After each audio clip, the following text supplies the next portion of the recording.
नमस्कार प्यारे विद्यार्थियों, स्वागत है आप सभी का आपके अपने YouTube channel Aravali classes Udaipur के इस डिजिटल प्लेटफॉर्म पर। साथियों, आप सभी के बीच लेकर उपस्थित हूँ बीएसटीसी एंड पीटीटी एग्जाम का हुबहू मॉडल पेपर। साथियों, आप सभी के बात करें पीटीटी और बीएसटीसी एग्जाम की, तो एग्जाम डेट आ चुकी है। एग्जाम डेट क्रमशः आपको बता दूं, बीएसटीसी का 1 जून को पेपर हो रहा है और पीटीटी का आपका 15 जून को हो रहा है और फॉर्म स्टार्ट हो चुके हैं आपके। और इसी के बीच आपके पास बहुत ही कम समय बचा है, इसलिए मैं आप सभी के लिए जो भाग स बीएसटीसी के अंदर पेपर सेक्शन 4 होते हैं उसमें से आपको भाग स के अंदर जो प्रश्न पूछे जाते हैं राजस्थान जीके के वो लेकर उपस्थित हूँ। ये मॉडल पेपर है साथियों, काफ़ी इंपॉर्टेंट है।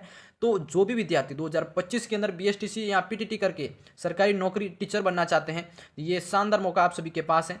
फ्री में तैयारी करवाई जा रही है। तो क्वेश्चन का लेवल किस तरह से होता है, बीएसटीसी के अंदर आता है, प्रश्न किस तरह से पूछे जाते हैं, वो सभी डिस्कस करने वाले हैं इस क्लास के अंदर। तो बिल्कुल क्लास को पूरा देखिएगा। चैनल पे पहली बार विजिट करें तो चैनल को सब्सक्राइब कर लीजिएगा।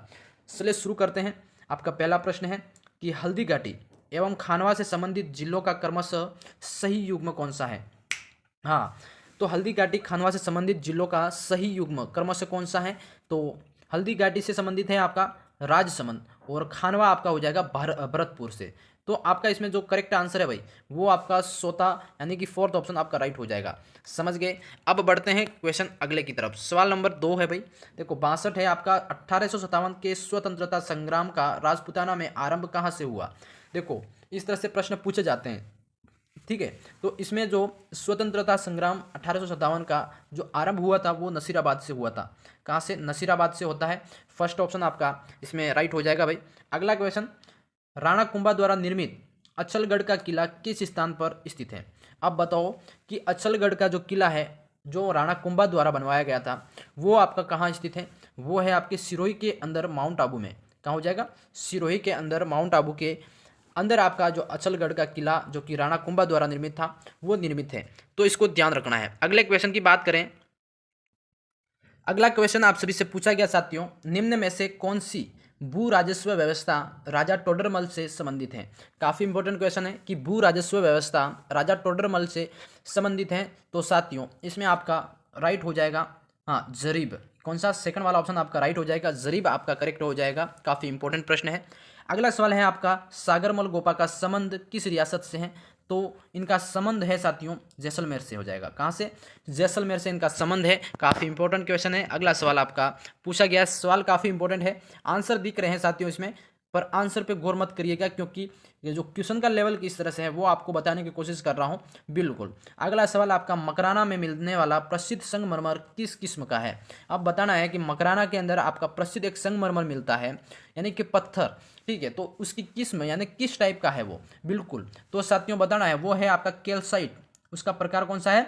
कैल्साइट किस्म का है जो कि प्रसिद्ध संगमरमर है, मकराना में मिलता है। फर्स्ट ऑप्शन आपका इसमें राइट हो जाएगा भाई।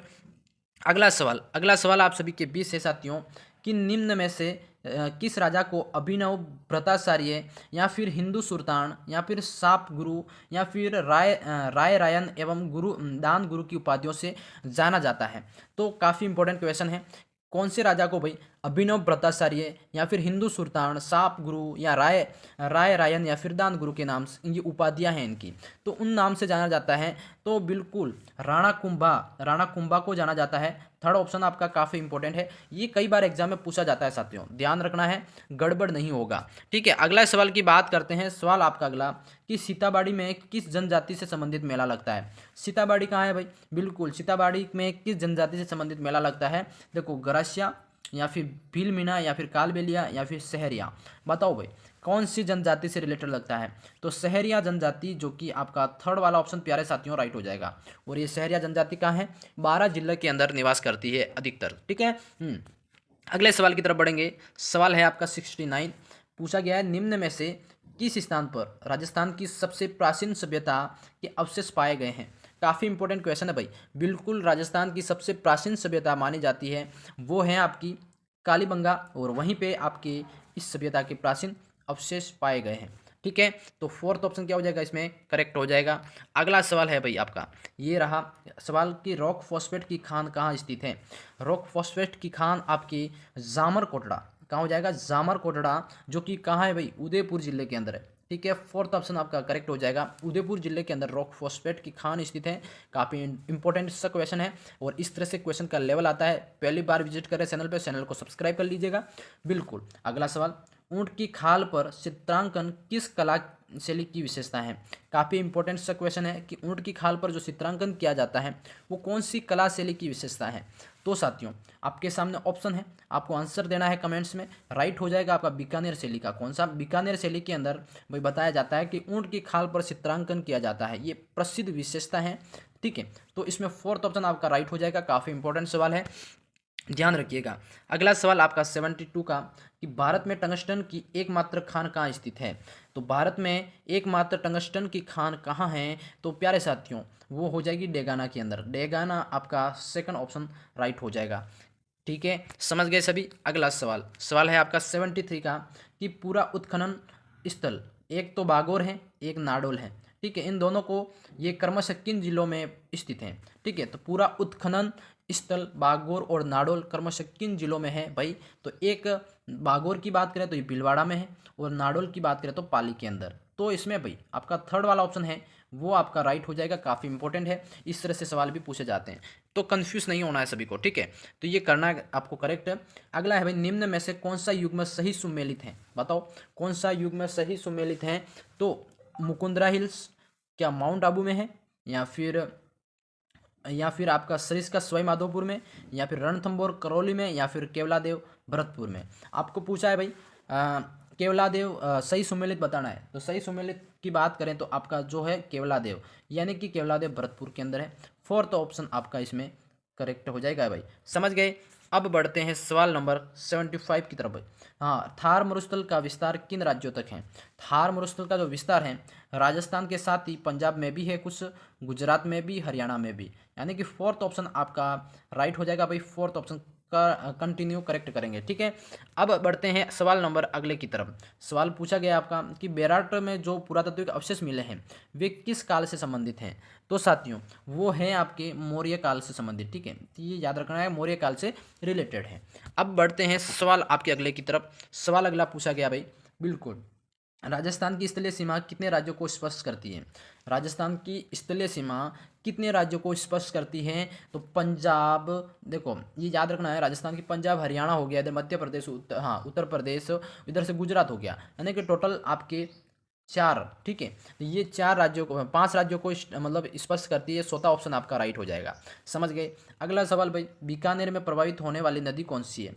बीकानेर के अंदर भाई अभी तक स्पेशली आधिकारिक रूप से कोई नदी प्रवाहित नहीं होती है, इनमें से कोई नहीं है यहाँ पे, मतलब इस आंसर में तो नहीं है। ठीक है, हाँ होती होगी पर यहाँ पे नहीं है। ठीक है, अगला सवाल आप सभी के 79 पूछा गया है कि राजस्थान का राज्य वृक्ष एवं राज्य पशु का सही सुमेलित समूह कौन सा है? बताओ भाई। बिल्कुल, राज्य वृक्ष और राज्य पशु का सही सुमेलित समूह कौन सा है? देखो कई बार सवाल यहाँ पे करा जाता है भाई, बिल्कुल गड़बड़ नहीं करना है इसमें। राज्य वृक्ष और राज्य पशु, राज्य वृक्ष क्या है भाई? खेजड़ी, क्या हो जाएगा? हाँ, और आपका राज्य पशु कौन सा है बताओ? तो यहाँ पे ये हो गया घोड़ावन, खेजड़ी और सिंकारा, ये एक समूह है ना, ये फोर्थ वाला, ये आपका फोर्थ राइट हो जाएगा। ठीक है, इसको इस तरह से सवाल करने हैं, इस तरह से प्रश्न भी पूछे जा सकते हैं आपके। अगला सवाल आपका 80 पूछा गया भाई, कि राजस्थान में गैस आधारित थर्मल पावर स्टेशन कहाँ स्थित है? गैस आधारित थर्मल पावर स्टेशन आपका कहाँ स्थित है? तो ये है साथियों धौलपुर के अंदर। कहाँ हो जाएगा? धौलपुर जिले के अंदर। हाँ, ठीक है, तो फर्स्ट ऑप्शन आपका इसमें राइट हो जाएगा। अगला सवाल आपका 81 है, कि वीर विनोद पुस्तक के रचयिता कौन थे? वीर विनोद पुस्तक के रचयिता आपके हो जाएंगे श्यामल दास। कौन से हो जाएंगे? श्यामल दास, जो कि इसके रचयिता है। काफ़ी इंपॉर्टेंट सा क्वेश्चन है। अगला सवाल भाई, राणा पुंजा जो कि किस राजा का सेनापति था? राणा पुंजा की बात करें तो ये राणा प्रताप का सेनापति था। किसका? राणा प्रताप के सेनापति थे, यानी कि थर्ड ऑप्शन आपका इसमें करेक्ट हो जाएगा भाई। अगला सवाल ये रहा आपका, कि कृष्णमृग किस अभ्यारण्य में पाए जाते हैं? तो कृष्णमृग की बात करें तालछापर, कहाँ हो जाएगा? तालछापर अभ्यारण्य के अंदर पाए जाते हैं। किस अभ्यारण्य में पाए जाते हैं पूछा जाए तो तालछापर अभ्यारण्य में। ठीक है, हाँ, कंफ्यूज नहीं होना है। अगला सवाल, निम्न में से कौन सा युग्म सुमेलित नहीं है? तो साथियों ये किन्नू करके बूंदी के साथ में ये सही सुमेलित नहीं है। ठीक है, बाकी मेहंदी, सोजत, इसबोगल झालोड़ के अंदर, और आपका लहसुन बारां में पाया जाता है, मतलब उगाया जाता है, और किन्नू बूंदी के अंदर नहीं है। ठीक है, तो जो असुमेलित है फोर्थ हो जाएगा। सवाल आपका 85 पूछा गया भाई, कांठल की गंगा या और कामधेनु के नाम से प्रसिद्ध नदियों के लिए सही सुमेलित युग्म कौन सा है?